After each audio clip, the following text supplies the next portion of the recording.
نادي الزمالك وسبب تدهور المستوى الواضح للجميع بعد ما فنش سنة 2022 مركز أول في الدوري وبمستوى يليق بمدرسة الفن والهندسة، وسبب الفضايح والإشاعات اللي طلعت على نادي الزمالك مؤخرا. ونادي الأهلي يعني الأزمات بقت واضحة، الأزمة في نادي الأهلي بقت واضحة وفي مصايب جوه الفريق نفسه. ما تنساش تعمل لايك الفيديو، لو لسه ما اشتركتش في القناة انزل اشترك في القناة وفعل زر الجرس عشان يوصلك كل جديد، ويلا بينا نبدأ الحلقة.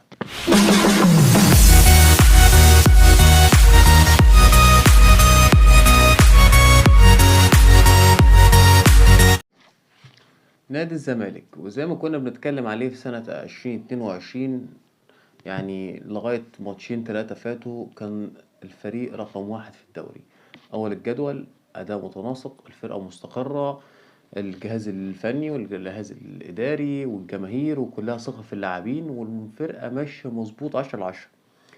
الفضائح بقى طلعت من جوه النادي. يجي بقى رئيس النادي، رئيس نادي الزمالك، يطلع بأشاعة تضرب مصر كلها وأولهم فريق الزمالك. لعيبة من نادي الزمالك بتتعاطى المنشطات أو بتشرب مواد مخدرة أو ما شبه ذلك. ضربت أول حاجة فرقة الزمالك. نادي الزمالك متعود طول ما فيه استقرار إداري الفريق ماشي زي القطر ما بيقفش.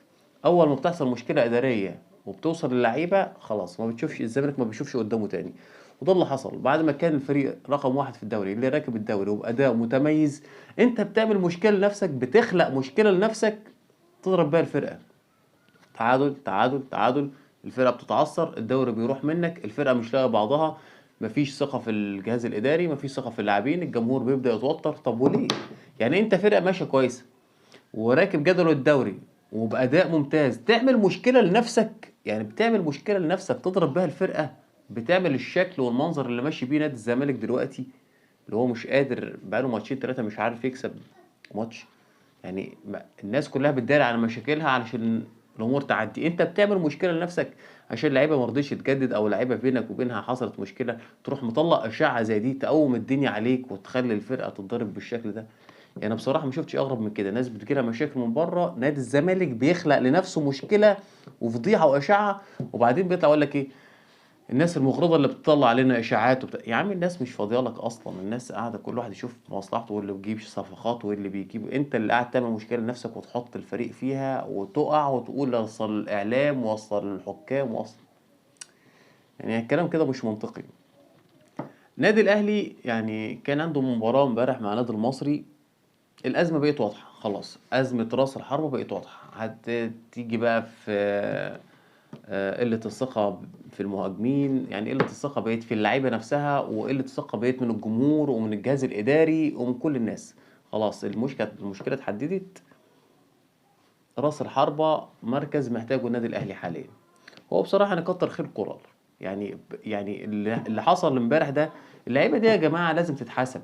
يعني لعيب زي قفشه ده واخد انفراد ثنائي انت ولاعيب تاني من نص الملعب، ومحدش يغلط حسين الشحات، هي كرة قفشه، هي كرة قفشه، انت رحت واخدت قرار واتجاه جسمك وكل ووضعية البادي بتاعتك ان انت خلاص هتفنش على الجون، هي مش محتاجة اصلا. يعني انت عايز تسحب الجون وتحطها، طب ما انت ما سحبتش الجون، بتبصيها تاني ليه لحسين الشحات؟ هو اصلا المدافعين اللي رايحين راحوا غطوا على حسين الشحات وسابوك، انت انفراد واضح وصريح، استهتار غريب. محمد شريف مضيع له اتنين الشوط الاول، ينزل شادي يروح مضيع له واحده، يا عمي ما قدامك ما تحطها في البعيده من فوق. لازم السنده والتانيه، نفس الماتش اللي فات السنده والتانيه وترفع رجلك وتنزل. بس كولر يعني انا قلت لك الفيديو اللي فات، هي جريمه لما تلعب برونو سيف ولا احمد عبد القادر. يا عم نزل احمد عبد القادر، اكسب حط جون ولا اكسب وبعدين نعمل اللي انت عايزه. برونو سيف ده ملوش اي دور في الاهلي، برونو سافيو مصيبه في النادي الاهلي. يعني اللي جاب برونو سافيو مطالب يطلع يقول للجماهير ده انت اخترته ليه، مركزه ايه، جبته ليه ومنين. والمصيبه التانيه لمحمد هاني، لعيب بتلعب في النادي الاهلي بقالك حوالي بتاع 10 سنين، طلعت اهلنا احنا يا اخي، طلعت عين اهلنا، مش عارف تعمل اوفر، مش عارف تلعب اوفر. باك اليمين للنادي الاهلي يا جماعه مش عارف يعمل اوفر، يعني بيلعب في الاهلي بقاله حوالي 10 سنين، متربي في النادي الاهلي، ما بيعرفش يرفع اوفر واحد. يعني جابوا اكرم توفيق نص ملعب، راح لعب باك يمين لعب عليه، باسم علي كان بيلعب عليه، كريم فؤاد بيلعب عليه، احمد فتحي كان عنده 36 سنه وبيلعب عليه. الصفقه الجديده اللي جت من نادي سموحه هيلعب عليه. يعني انت يعني انا اقول لك ايه، يعني لو جابوا راس حربه من اللي بيضيعوا دول يلعب باك يمين هيلعب عليك برضه. يا راجل ارحم نفسك، ارحم. ده انت باك يمين نادي الاهلي، اكبر نادي في افريقيا. انت ده مصيبه ان هو يكون بيلعب في نادي الاهلي لغايه دلوقتي. برونو سافو ده المفروض ياخد شنطته على المطار، ما حدش يكلمه خالص، وانتوا عرفوه مكان المطار واتكل على الله يا عم سافيو. شوف الدوري البوليفي اللي انت كنت فيه، ولا شوف دوري رمضانيه العب فيها. ده ملوش دعوه، الملعب بيخبط رايح جاي، ده راجل ده بتاعت اشاره مرور واقفه، عسكري مرور، مع انتوا رايحين كده تمام، انتوا جايين من هنا تمام.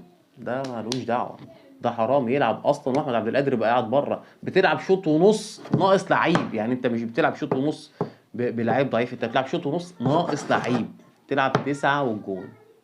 ده حرام يعني.